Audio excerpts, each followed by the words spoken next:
Welcome to Fireside Giants. My name is Alex. Quick update for you guys. According to CBS's Jason LaConfora, the Giants are shopping guard Kevin Zeitler. What does this mean? Of course, he's our best offensive lineman. He's our starting right guard. What are you going to do with your right guard position if you cut Kevin Zeitler? Of course, he will save them a sizable amount of money. If the Giants do keep him for the 2021 season, he will count $14.5 million against the cap. That is simply unacceptable. But I would rather have them extend him a year, 2 years, and lower that cap hit exponentially. This is a situation where I think cutting him would be more harmful than positive. The Giants don't have that much money tied up in their offensive line. After they cut Nate Solder, which is going to be expected, they're really going to have rookies across the board, or really guys on the rookie deals. Andrew Thomas, Shane Lemieux, still Will Hernandez, Nick Gates is not making anything at all. They don't have a right tackle. They have Matt Parrott. All these guys are on rookie deals. That's kind of the reality, and the Giants have a bottom 5 offensive line in the NFL. So, those actual issues are going to be present moving forward. They're not going away. Nothing is happening to them. And the Giants have to find upgrades, not get rid of their best players. Kevin Zeitler is considered one of their premium talents on the offensive line, despite having the 32nd ranked pass blocking unit last year. Of course, he's gone through a few scheme changes already, so I'm giving him the benefit of the doubt in terms of, next to him he had Nick Gates, a first-year center, and Cam Fleming, a journeyman right tackle, and Matt Parrott, a third-round rookie. So, of course, he wasn't going to have the best season in a new scheme with new faces on either side of him. It never was going to work out in terms of him just becoming an absolute monster, which he usually is, but, when you put him in a situation to fail, usually the player is going to fail. Same thing with all the other players. Daniel Jones, no weapons, no offensive line. How do we expect him to actually succeed? That's kind of the reality. But now you have Kevin Zeitler. If they're looking to trade him, which is what the report is, they're really looking to get rid of him and actually gain some capital, draft capital back in this specific situation. If they can manage to add draft capital, that's something to consider. That's a different story. But the big problem is, this is COVID cap era. Nobody is trading draft capital for an aging right guard who's going to count $14.5 million in cap space next year. You know what I mean? No one in their right mind is going to trade for a player like that right now. It doesn't make any sense, especially since teams across the league are going to be cutting people.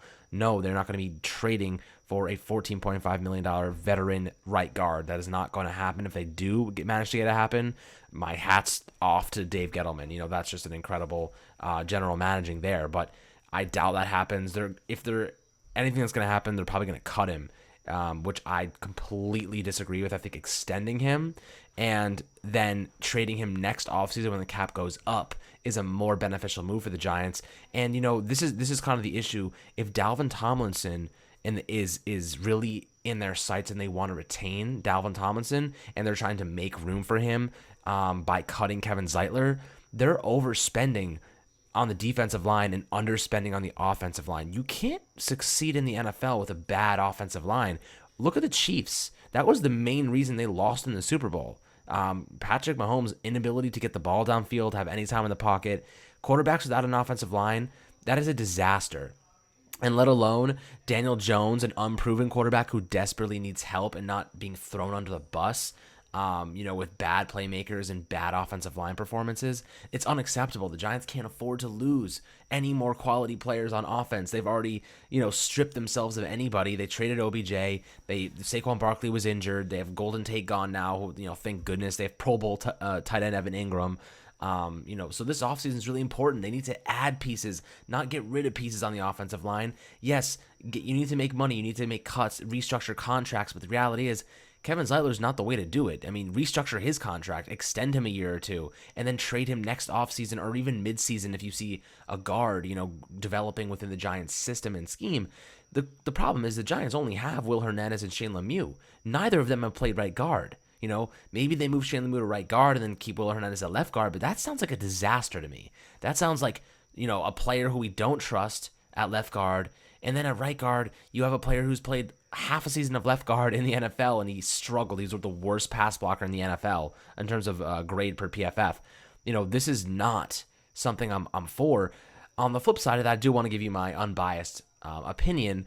The Giants need to create money if they want to build through that defensive line. Then retaining Dalvin Tomlinson and Leonard Williams should be the priority, which means that actually getting rid of Zeitler might make sense. It might make sense if they want to build through that defensive line and actually utilize them primarily, but I don't think that is the proper way to go about it personally.